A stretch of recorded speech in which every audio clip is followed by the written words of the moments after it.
For you, as someone closely tracking the political currents, Britain is currently facing, well, a period of pretty intense turbulence. Hmm. We're witnessing a dramatic shift, almost a seismic event, really, in its political landscape specifically, with the powerful and frankly undeniable rise of Reform UK. Yeah, it's hard to ignore. This isn't just a ripple, it feels like a wave. Hmm. The party is now polling at an impressive 29% nationally, consistently leading other major parties. Quite something. What's truly fueling this, astonishing surge? Public frustration seems to be boiling over issues like uncontrolled mass immigration, a stark increase in crime rates, Yeah, people feel it. persistent economic stagnation that really hits everyday households, and this sort of profound sense of cultural erosion. Right. And look, this isn't just about national opinion polls anymore.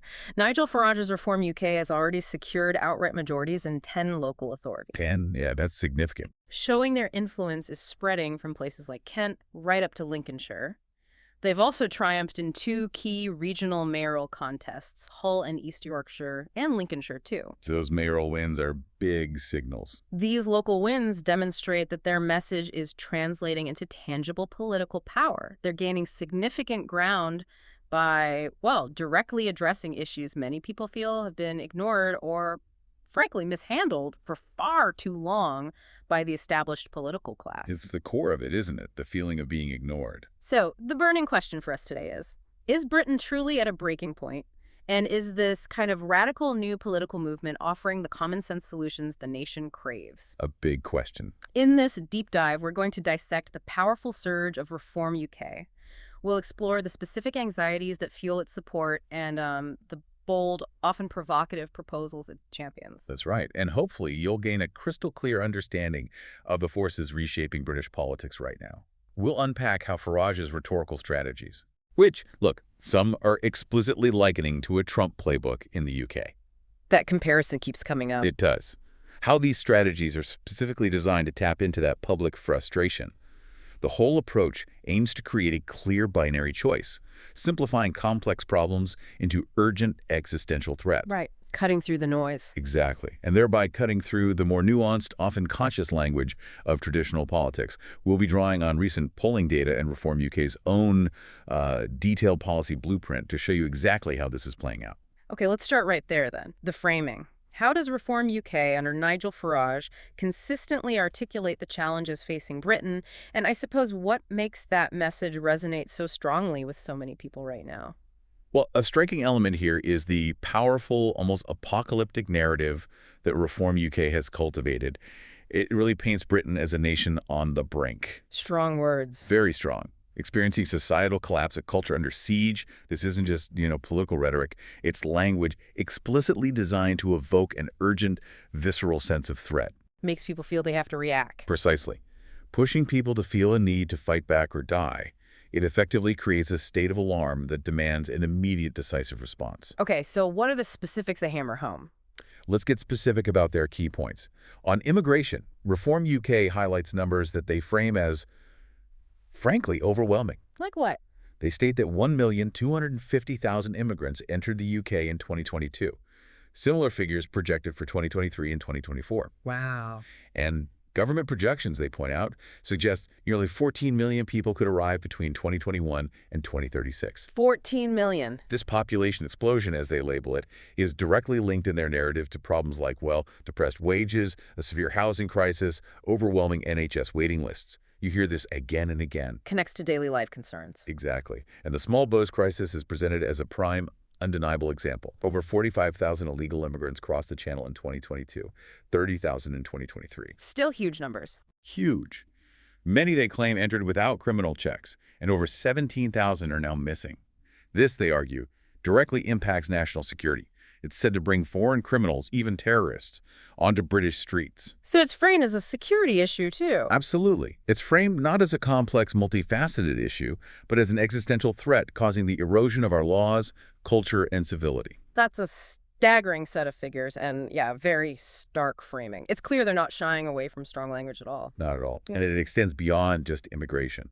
The narrative also depicts a country worse off, both financially and culturally, How so? suffering from record-high taxes, spiraling national debt, wasteful government spending. That's the economic angle. Then culturally, significant concerns are raised about multiculturalism, leading to separate communities that reject our way of life, and woke ideology capturing public institutions. The culture war points. Exactly. This all constructs a very clear us versus them world. Us being the silent majority, the decent, hardworking, common-sense people, and them being an out-of-touch political class, metropolitan elite, and mainstream media accused of fake news. A classic populist framing. Classic. Now, it's worth noting, though, that Farage's depiction of Britain as a crime-ridden dystopia and in societal breakdown has also met with, well, skepticism from some quarters. That's a crucial point. It's clear Reform UK is tapping into a deep vein of public anxiety with this crisis narrative. But as you say, the sources also highlight skepticism about this crime-ridden dystopia framing. How do Farage and Reform UK typically address that kind of criticism, or do they perhaps simply dismiss it as part of that us versus them dynamic? Well, they largely lean right into the us versus them dynamic. When critics label their claims as exaggerated or, inaccurate, Reform UK often frames this as further evidence. Evidence of what? Evidence of the establishment trying to silence or discredit voices that challenge the status quo. This weaponization of simplicity isn't merely about short slogans.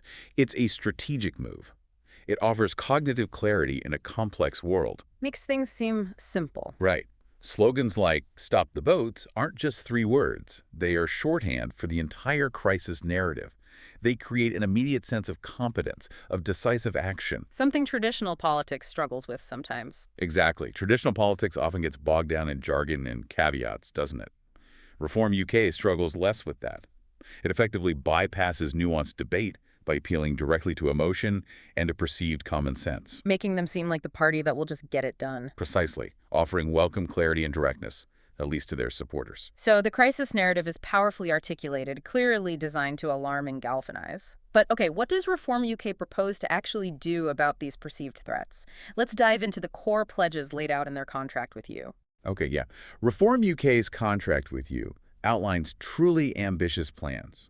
These promise to transform Britain across key sectors, and they come with significant financial impacts projected. Not just tinkering around the edges, then. Definitely not. These are not minor tweaks. They represent radical departures from current policy. Right, let's break them down. Immigration first. First, on immigration control and border security, they propose freezing all non-essential immigration for several years. Freezing it, okay. They claim this will boost wages for British citizens, protect public services from being overwhelmed, end the housing crisis, and cut crime. That's the rationale. And the Stop the Boats plan? We hear that a lot. Their Stop the Boats plan is particularly aggressive. It involves leaving the European Convention on Human Rights. A big step. Huge. Ensuring 0 illegal immigrants are resettled in the UK, using offshore processing centers, and physically returning migrants in small boats directly to France. Physically returning them. That's the proposal. Furthermore, they propose a new employer immigration tax. How would that work? It would raise the national insurance rate to 20% for foreign workers, while the rate for British citizens would stay at 13.8%. Ah, an incentive to hire British workers. That's the idea. This tax alone is projected to raise over $20 billion over 5 years. Other measures include immediate deportation for foreign criminals and withdrawing citizenship for individuals who commit significant crimes. And the savings. Their immigration pledges alone are projected to save $5–10 billion annually, with that new employer immigration tax adding another $4 billion per year on top. Okay, significant numbers. What about the economy? Tax relief. Next, for economic revitalization and tax relief. A major policy here is lifting the income tax starting threshold to £20,000 per year. 20,000. Reform UK says this would save the lowest paid individuals £1,500 annually and take 7 million people completely out of income tax. That's a lot of people. It is. They also aim to scrap net zero targets. That's the legal commitment to achieve net zero greenhouse gas emissions by 2050 and remove energy levies. Scrapping net zero entirely. That's the plan. By unlocking Britain's vast oil and gas reserves, they promise to save each household £500 per year on energy bills. And how do they propose funding all this? Tax cuts, spending. Through aggressive cost cutting. That's the core of the funding plan. Saving $35 billion per year by stopping the Bank of England from paying interest on quantitative easing reserves. Can you just quickly explain that QE point? Sure. So QE reserves are essentially government bonds the Bank of England bought to inject money into the economy. Currently, the bank pays interest on these reserves held by commercial banks. Reform wants to stop those interest payments. Got it. And other cuts. They also project saving an additional $50 billion annually by demanding every government department cut 5% of wasteful spending. Just slice it off the top. $50 billion from departmental waste. That sounds ambitious. Extremely ambitious. Yeah. So while their personal economic pledges have projected costs of $70 billion per year and business pledges $18 billion per year, they project a massive $91 billion per year in savings from slashing this waste. Right, the numbers are huge on both sides. And finally, law and order. Finally, when it comes to restoring law and order, Reform UK advocates for what they call zero-tolerance policing. What does that mean in practice? They propose increasing police numbers to 300 per 100,000 population. That means adding 40,000 new frontline officers over 5 years. 40,000 more officers. Yeah, they pledge prison for all violent crimes and possessing a knife, and mandatory life imprisonment for drug dealing and trafficking. No exceptions. Very tough stances. Very. A critical change they advocate is redefining hate crime. They state members of the public shouldn't be investigated based solely on someone else's perception, but on proper evidence. Shifting the threshold for investigation. Correct. And they plan to build 10,000 new detention places and reopen high-intensity training camps for young offenders, intending to use military veterans as role models there. And the cost for law and order? These policing pledges have projected costs of £3 billion per year, and the Justice pledges £2 billion per year. Okay, so these are not just incremental adjustments, are they? They're genuinely radical shifts across governance, economy, society. You can clearly see how these proposals directly aim to address that crisis narrative we talked about, offering decisive action, not cautious deliberation. Absolutely. It's a complete package designed to signal strength and a break from the past. What I'm wondering, though, as you consider these bold policy proposals, is how realistic are these projected savings? I mean, $91 billion from cutting waste. How does that stack up, and how do these proposals compare to what other parties are offering? That's an excellent question, and it's one many analysts are asking. The projected savings, particularly that $91 billion from cutting waste, are incredibly ambitious. They're significantly higher than what traditional parties usually propose. Seems like a stretch. Well, critics certainly argue that achieving such cuts without seriously impacting essential services would be a monumental challenge. And the economic benefits they promise, like boosting wages or cutting energy prices, those are based on their specific economic models, which aren't universally accepted. And compared to others? Compared to other parties, Reform UK's proposals are far more interventionist on immigration control, much more radical in their tax and spending plans. They often directly contrast with the more incremental and sometimes, frankly, less detailed plans we see from the Conservatives or Labour. Right. That brings us neatly to the core of their strategy. Who actually supports them? This isn't just about policies in a vacuum. It's about who is being drawn to Reform UK and why.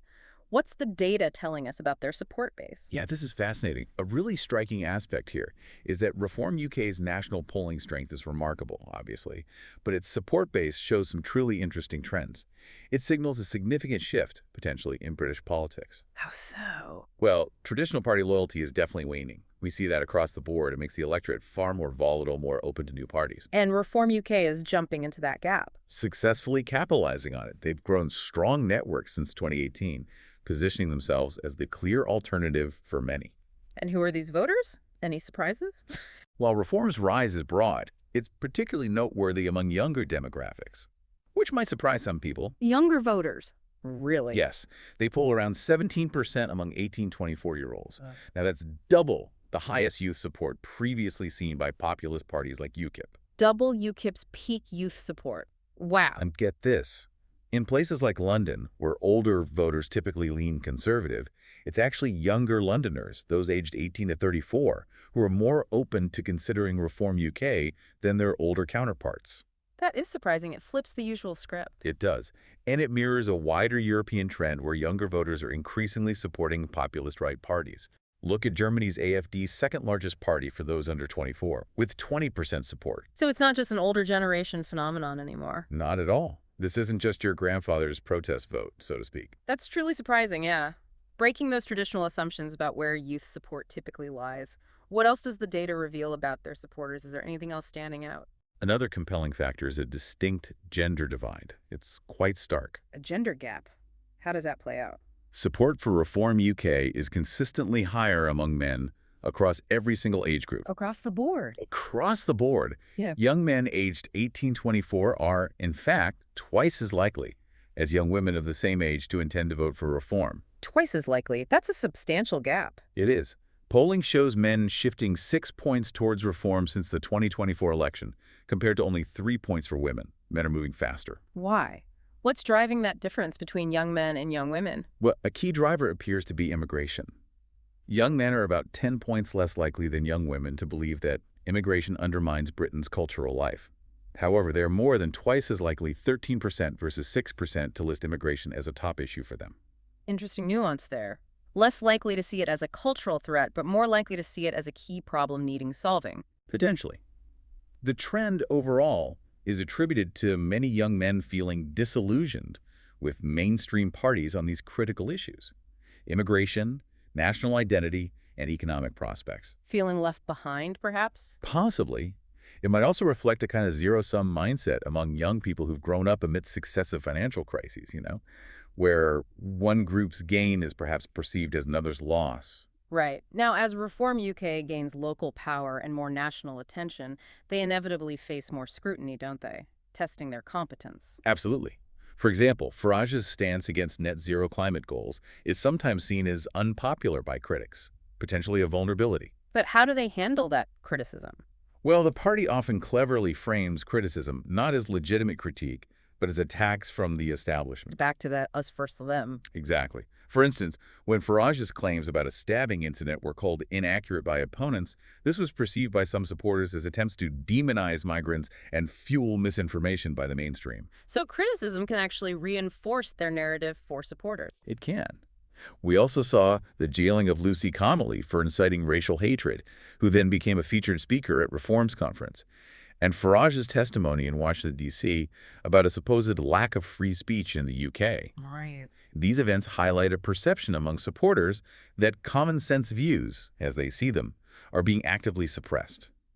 This, in turn, powerfully reinforces their us versus them narrative and fuels a sense of fighting against an authoritarian system that they believe is stifling dissenting opinions. That's a powerful correlation you've just highlighted there. It's quite striking to see these deep societal problems, or at least the perception of them, feeding into an appetite for such decisive, simple solutions, especially among younger demographics and with that distinct gender split.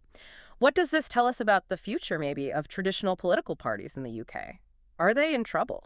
Well, it certainly suggests a profound reshaping, if not perhaps a breakdown, of traditional party loyalties if mainstream parties continue to be perceived as out of touch, or maybe if their solutions are seen as too cautious, too complex, too slow. Not delivering. It's not delivering. Exactly. They risk losing more and more voters, especially to parties like Reform UK that offer these clear, uncompromising narratives and promises of immediate, decisive action. The volatility we're observing indicates a significant opportunity for disruptive forces like Reform UK to continue to gain ground.